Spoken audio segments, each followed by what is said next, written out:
We all begin somewhere. Different places, different histories, different hearts. Some of us are born into faith, others find it later. Some walk toward Allah through pain, others through gratitude. This verse reminds us that no two journeys look alike. Each person acts according to their own disposition. A unique inner map written by life, by experience, by soul. The word shakilatihi in the original Arabic is profound. It means one's nature, personality, inner character. Allah isn't just observing what we do, but why we do it and how it flows from the depths of who we are. Your thoughts, your wounds, your tendencies, they all influence the steps you take.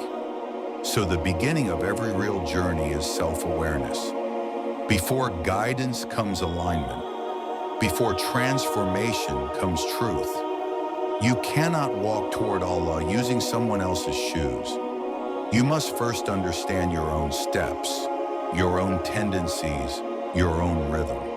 And this is not meant to justify mistakes, but to humble the heart. You are not asked to be someone else. You are asked to be sincere, to start where you are, to listen inward before walking forward. As you reflect on your path today, ask yourself, are you walking your road or just someone else's idea of a road? Only when you know where you stand can you begin to move, truthfully, consciously, and with intention. Once we begin to recognize the uniqueness of our own path, a deeper question emerges. What drives the way I walk?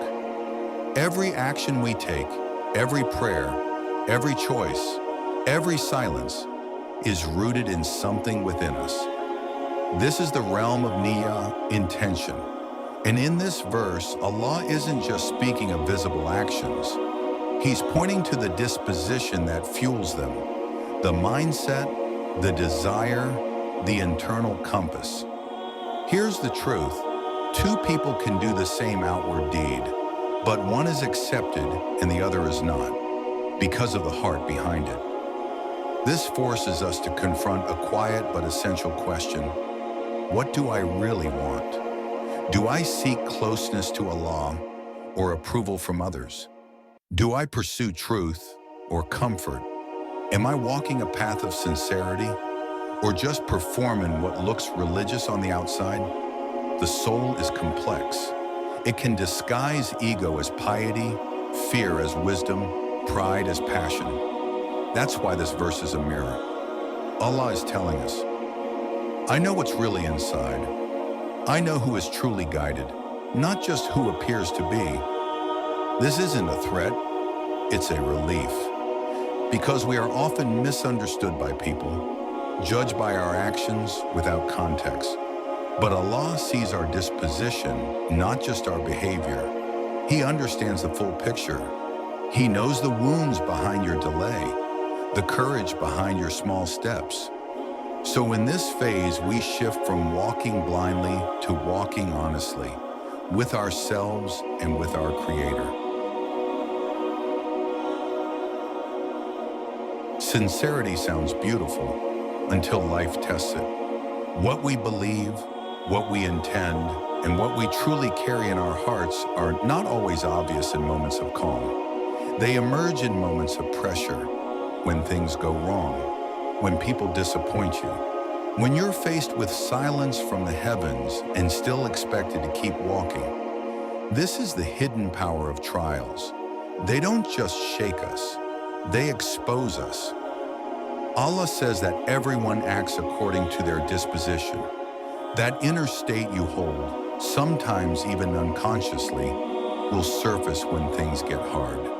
If there's arrogance in the soul, trials will bring it out. If there's humility, that too will appear. Hardship doesn't corrupt us. It reveals what was already inside. And this isn't something to fear. It's something to face. Many people feel ashamed when their faith wavers under pressure. But this verse is also a reminder that Allah sees beyond the collapse. He knows which hearts are trying, even when they falter. He sees the ones who cry in private, the ones who fail but return, the ones whose sincerity shines brightest when the world goes dark. That's why hardship isn't a sign of divine absence. It's a sacred moment of truth. Because in trial, your disposition is no longer theory, it becomes real. You learn what parts of your faith were strong and what parts still need growth. And Allah, the one who knows your every step, walks you through that process, not to shame you, but to shape you. Once we see what's truly within us, our strengths and our weaknesses, what comes next?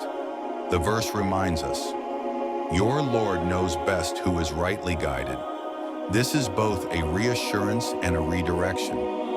It means that guidance isn't measured by appearance or public opinion, but by how we respond internally and sincerely to what life reveals. This is where surrender begins. Not the kind of surrender that means giving up, but the kind that means letting go of false control. It means accepting that we cannot always predict or manipulate our outcomes, but we can choose how we show up, with truthfulness, with humility, with a heart open to Allah's refinement. It also means recognizing that guidance is not a reward for perfection. It's a path walked by those who choose Allah again and again, even when it's hard, even when they stumble. And here's the beauty, your personal disposition, your shakila, is not fixed. It can evolve. The person you were 5 years ago is not the person you are now. When we consciously strive to align our hearts with the truth, even after failure, Allah responds with mercy, not judgment. This phase is a turning point. After the heart is tested and exposed, the next step is to trust, to walk forward, even limping, with the awareness that Allah knows what's inside of us better than we do, and that He's guiding us not to destroy us, but to bring us home.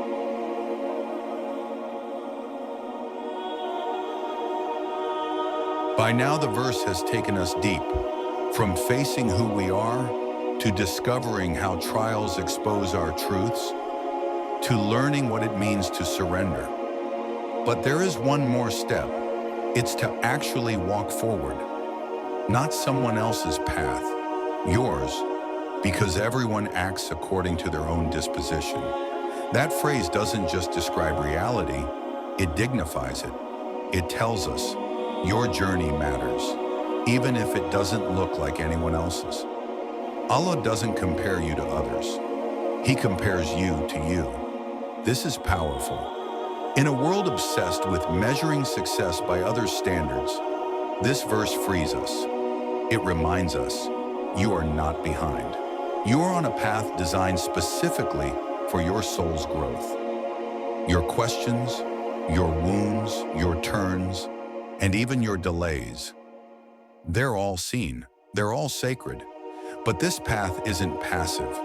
It requires conscious effort. Just because we all act according to our dispositions doesn't mean we're trapped in them. The Quran constantly calls us to purify, refine, and rise. This means the journey toward guidance is both personal and elevating. It begins where you are, but it doesn't leave you there. And at every step, your Lord knows best. He knows where you're headed, what you need, and what's holding you back. He sees the invisible intentions and private sacrifices. Guidance isn't loud, it's intimate. And when you walk this path with sincerity, you are never walking alone.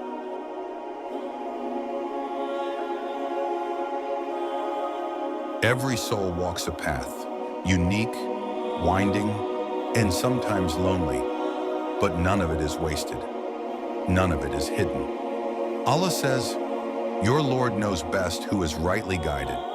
He sees where you began. He sees how far you've come. So don't despair if your pace feels slow. Don't envy someone else's mountain when your valley has its own sacred depth. Allah does not expect perfection. He asks for sincerity, the courage to face yourself, the humility to change, the faith to keep walking. Whatever your past, whatever your flaws, remember, this path you're on can lead to Him. And He knows how to guide you better than anyone, even better than you know yourself. So take the next step, quietly, honestly, consistently, because your journey when walked with Him is never small.